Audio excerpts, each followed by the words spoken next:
I recently got a new MacBook Pro and was looking at different cases to protect it because those things are pretty expensive, which is why I wanted to give a quick thanks to my friends at Urban Armor Gear for sending me a case of theirs to review. Check this out. It is military drop tested to prevent and protect your laptop from different falls, and it feels pretty light.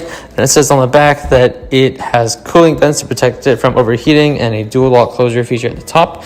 I'm going to go ahead and take this out the bag and see how it fits on my laptop. First impressions, this thing is really sleek. The box even has magnets attached to it, and it really does have this double lock enclosure where it's secure even though there's not even a laptop in it yet. All right, so we're gonna just go ahead and try to snap it in place since it looks like it is fitted for this laptop. Can't do this with one hand, so I had to switch over here. Oh, seems pretty in place here. Next, we're gonna try to just get the lid on it, see how this fits, see if it can snap on. And yeah, looks like if I sit up a little, it is on. Yeah, there we go, just like that. Okay. Let's see.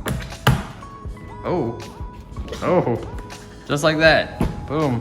Okay, we got it. It fits well. It's secure. It's not going to randomly flap open. I have to press these up. It's a very high quality case, so if you're looking to protect the MacBook, I highly recommend looking into getting Urban Armor Gear.